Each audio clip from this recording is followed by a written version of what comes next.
bukod sa pag-Viva Max, makuha po ng mga endorsement, then nililook forward ko rin po na makatawid ng ibang network like GMA or ABS kung saan po fit yung personality or yung talent ko doon.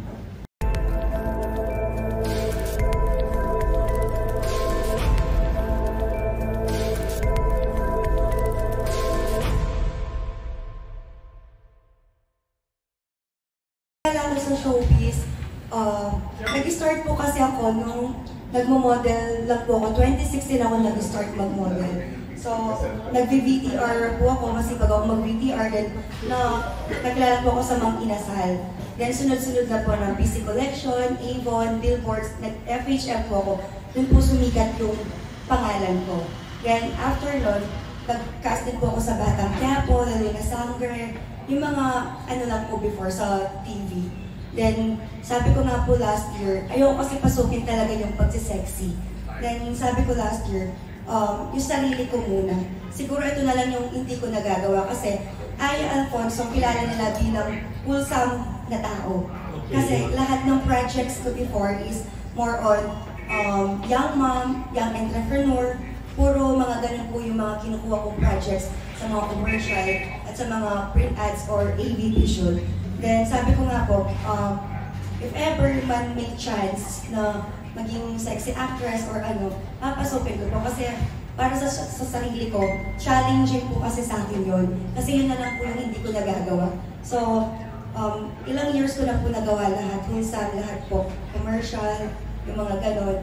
Ito na lang pong pagsisexy ang hindi ko po nagagawa. Kaya talagang pinustro ko na rin po. Ay, anong reaction ng pamilya mo nung pasukin mo pa sexy? Okay lang naman po sila. Wala naman pong problema sa kanila. Supportive naman kasi nga po, alam naman nila since nagsusupportin po ako sa kanila, alam naman po nila na ito po yung hassle ko sa buhay. Ngayon, parang lahat ng mga nasa Viva Max, mga artistang nagpapasexy, parang sabi nga nila sa busang pera na kasi sa dami, di ba? So ano ngayon ang edge mo over mga Viva Max artists? Makakuha po ng, bukod sa pag-Viva Max, makuha po ng mga endorsement, then nililook forward ko rin po na makatawid ng ibang network like GMA or ABS kung saan po fit yung personality or yung talent ko doon. May certain boundaries ka ba in terms of doing sexy scenes? Wala po. Wala po. So, kasi nga po, sabi ko pag pinasok ko to bago pumasok sa Viva, sinabi po nila na, oh, may restriction ka ba? May ganito ka ba? Kaya mo ba to?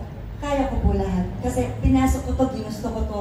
So, yung Viva Max, kailangan kong gampanan kung ano po yung pinasok ko bilang artista. And last na lang, when you do sexy scenes like with a guy or with a girl, paano yung pag-uusap ninyo? Mas gusto mo ba, like, of course, you follow the direction of the director and all, pero amongst you or between you, paano niyo siya pinag-uusapan? Normal lang po namin siya pinag-uusapan. Nag-a-act lang po kami as a normal, hindi po kami nahiya sa isa't isa. So hanggang sa makampati po yung sarili namin sa isa't isa, magagawa po namin ng tama yung love scene namin or kahit anong scene pa po yun. So far, wala pa naman yung nailang ka? Ay, wala naman po. Never naman po ako nailang sa kasama ko. Kasi po, pag tumayo na po ako sa harap ng director camera, naka-in character na po ako agad. Growing up ba, gusto ko lang malaman, curious ako kung pinangarap mo na maging isang artista and sino ba yung mga inspiration mo growing up? And have you tried other parang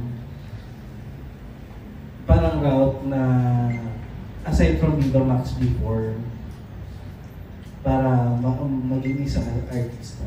Dati po, hindi ko talaga gusto maging artista. Dahil sa tinahanap ng buhay ko, magulo po kasi.